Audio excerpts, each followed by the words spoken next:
Salutations everybody, it is Matty here today. I hope you're all doing absolutely excellent. Today, we're gathering to talk about Ubisoft. Naturally, it's been well documented across the internet. Ubisoft has been on a steep decline over the last few years. It really came to a head last year with a couple of bad releases, which in turn have completely sunk their stock prices. And as we had reported, Ubisoft was talking with Tencent about selling off. Those talks got called off, and Ubisoft is betting big on Assassin's Creed Shadows. Today, we're taking a look at not only another rebooted project within Ubisoft, but also what's going on with Assassin's Creed Shadows according to a report from Insider Gaming. Where do their pre-order numbers sit as of the middle of February? And how does it compare to the most successful entry in the Assassin's Creed series in Assassin's Creed Valhalla? We're going to look at that, assess the situation, and just talk a bit about what's going on with Ubisoft, where their looming situation continues to get worse, and if Assassin's Creed Shadows isn't a great game that performs really well on the market for them, then they're going to be a completely different company by the end of the year.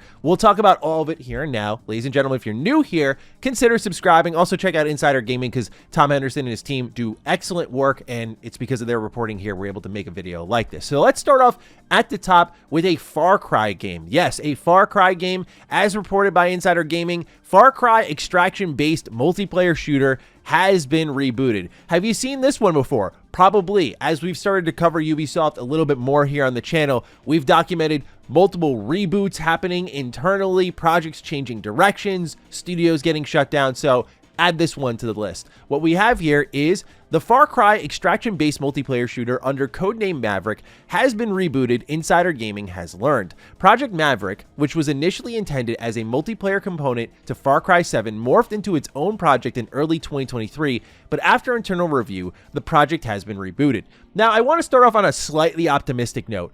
I am all about the full reboot nowadays. After playing games that have just been these conversion projects, you feel it. There's no getting away from it. It's baked in the cake. So just saying, hey, we tried to turn this one thing into another thing and hopefully it goes well.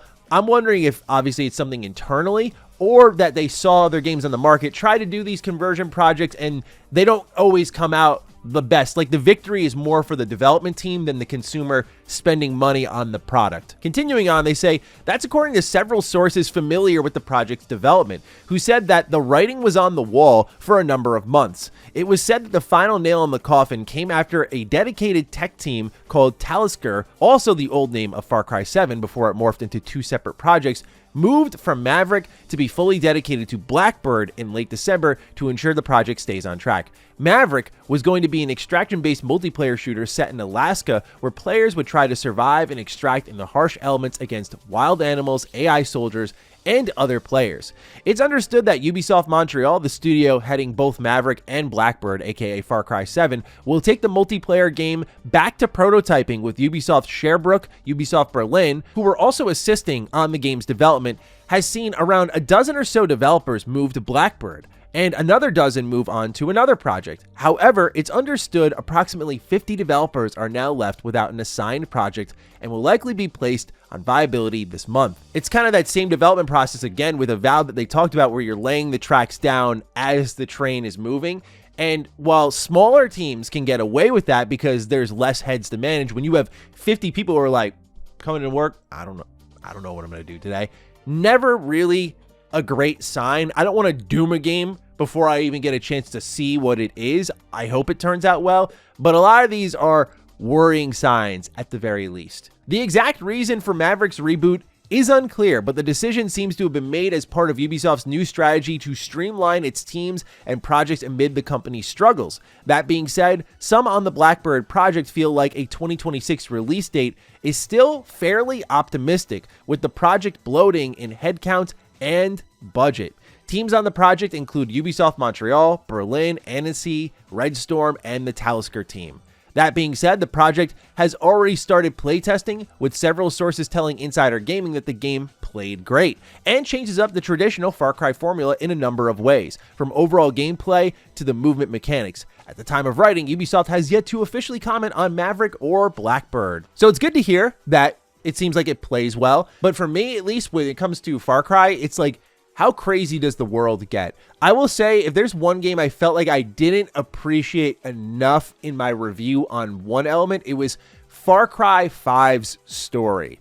I think back to that, particularly the ending, pretty often I'm like, that was crazy. You know, I won't spoil it for y'all, but I was like, that was crazy. I think the way the story was told was flawed, but by the end of it all, it did set up where it's like right next to Far Cry 3 in my head of like a pretty memorable moment. So whenever Far Cry comes around, it does catch my attention to hear that they're like, hey, after Far Cry 6, which I got to Google that. When did that come out? Far Cry 6 release date 2021. Jesus, time is flying. I remember reviewing that one. And spoiler, I was not a huge fan of Far Cry 6. I thought it was just way too safe, which is the biggest problem I had with Ubisoft is when they're bold and they do crazy things like, oh, let's make a Mario and Rabbids game. I'm like, this is the Ubisoft I love. Not because it just scratches my particular gamer itch. It's just like, this feels different. And when Ubisoft dedicates their resources to different stuff, they make great stuff. But when they do something like Far Cry 6 to me, which was like, oh, we really liked Far Cry 3. Like, let's do that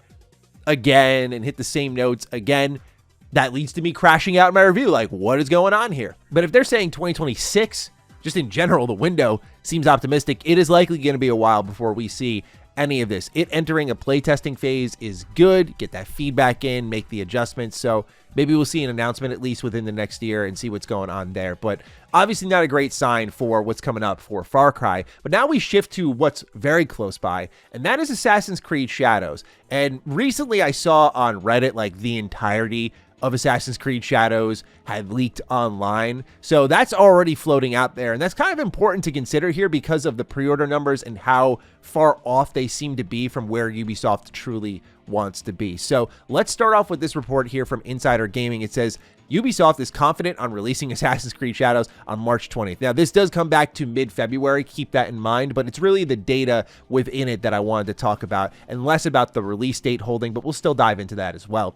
They say Insider Gaming sources have said that the publisher and developers are now confident that Assassin's Creed Shadows will launch on March 20th, 2025. Of course, never say never to another delay, but Ubisoft has made preparations to increase its marketing of Assassin's Creed Shadows ahead of its March 20th, 2025 launch, including finalizing the embargo dates for the game's review. Assassin's Creed Shadows reviews will be live on March 18th. I'll just pause there and say, because I know I review a lot of things, I've done Ubisoft reviews. They were actually the first company that ever reached out to me and gave me an opportunity to do a review next to Volition. Volition was my first ever time reviewing a video game ahead of launch. It was for Saints Row 4. That was so exciting. Ubisoft was the first company that said, like, we'll take you to an event. And it was for Far Cry 4, funny enough. And so I say all of that because Assassin's Creed Shadows is the first time in the, when was Far Cry 4? So we're talking 11 years. It's the first time that when I've requested a review copy from them and I'm not entitled to anything, I have not heard back from them at all. And I kind of get the situation because, look, I was not positive in my preview and Ubisoft is not in a position to be taking chances. So why would they provide me access? So just in case anyone's wondering about reviews and whatnot, I don't think I will be covering this one, so, which I think, based off my preview, probably for the best, but just a heads up on all of that. But continuing on here, they say, speaking with several developers working on the game, they said that they feel confident that it will be ready for its March release date, with one source stating that the game is now pretty much done. Pretty much is funny. As mentioned during Ubisoft's latest earning call, Shadows is currently on par with that of Assassin's Creed Odyssey in the terms of its pre-order numbers. Early previews have been positive, praising its narrative and immersive experience, with both characters playing critical roles in the game's storyline, as well as the quality and complementarity of the gameplay provided by the dual protagonist approach, Guillemot said in a most recent earnings call. All right, whatever you say, man. At the time of writing, Shadows currently has around 300,000 pre-orders. We'll pause there for a moment. This is as of February 18th. So they were just starting to gear up their marketing campaign. However, they said sources say that Odyssey's day one player numbers were between 400 and 450,000, a gap of 100 to 150,000 that needs to be made up in the next month. In comparison, Star Wars Outlaws, a game that failed to meet Ubisoft's expectations, had less than half the pre-orders Shadows currently has in the same time period before launch, it was said, which is crazy to think about.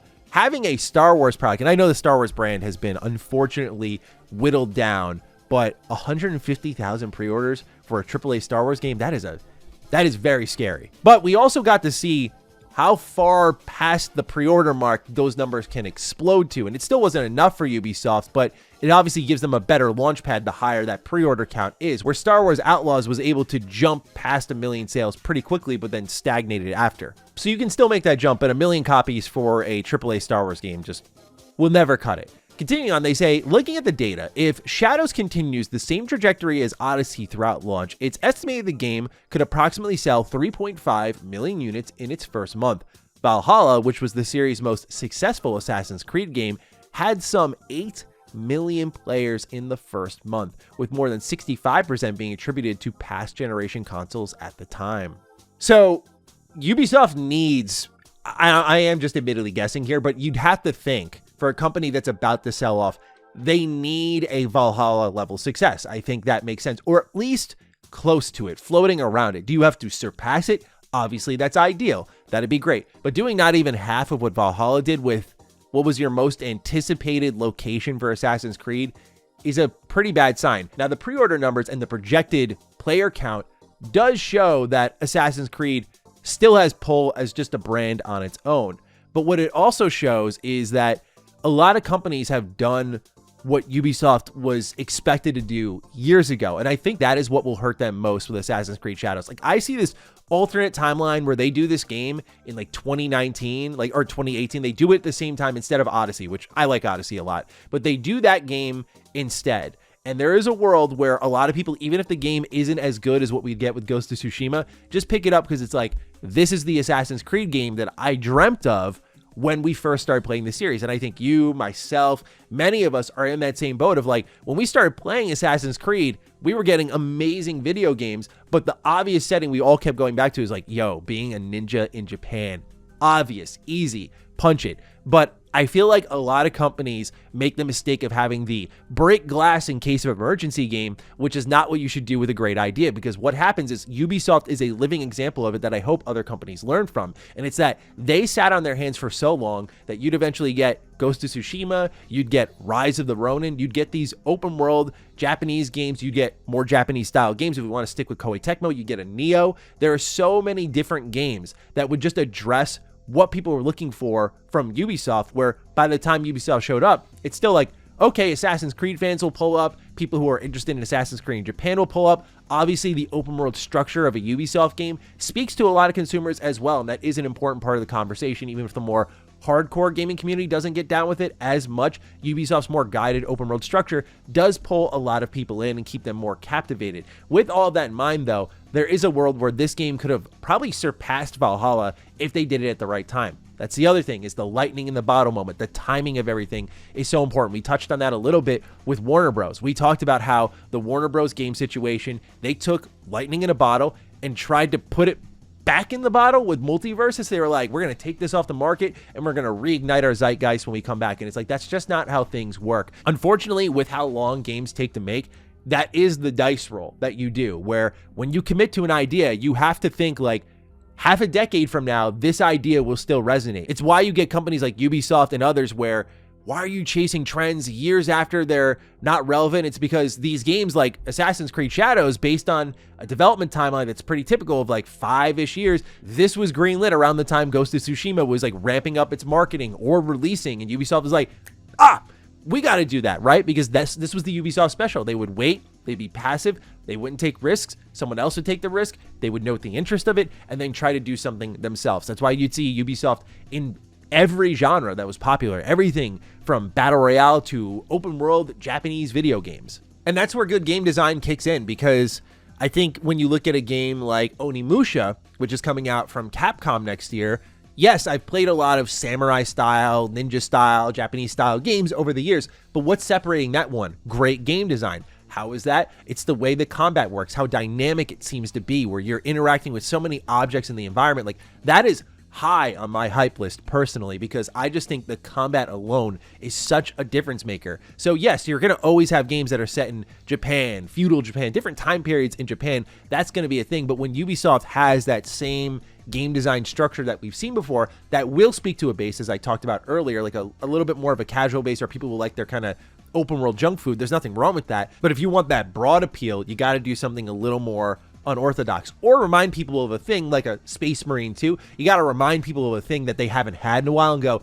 you can still get this. Like Space Marine 2 is a style of game we've seen dozens and dozens of times. Just so many developers seem to think it's outdated or not possible that, you know, here comes Saber Interactive with Space Marine 2 and they completely deliver like what felt like a modern 360 PS3 era experience, and it worked really well. So there's a lot of routes to success, even if you have to make that big risk at the start of any game development project of like, all right, 3-5 year pocket, and in some cases 6 or 7, we better hope this is relevant. And obviously game development is not perfect, where you hit those bumps in the road along the way and that just extends the hurt a lot more, because like maybe if you landed a year earlier, this game would have resonated more. And like that window of success is so narrow, it's tough to nail. But ladies and gentlemen, I'm rambling at this point. Those are my thoughts on what's going on here with Ubisoft. It's a interesting situation, but no doubt worsening for them if the numbers are anything to go by. They need to hit a higher pre-order count compared to Odyssey for sure, but definitely if they're trying to reach Valhalla levels of success to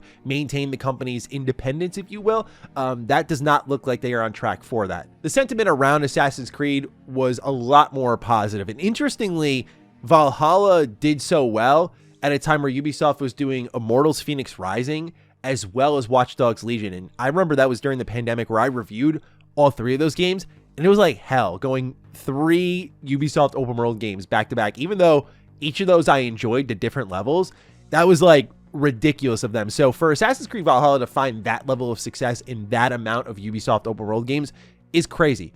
Nonetheless, ladies and gentlemen, those are my thoughts on what we've got here when it comes to Assassin's Creed Shadows, the future of Ubisoft. Let me know your thoughts down below. I'm looking forward to hearing them. Other than that, take excellent care of yourselves, and I will see you in the next one. Stay sexy, stay active. I love you all. Peace.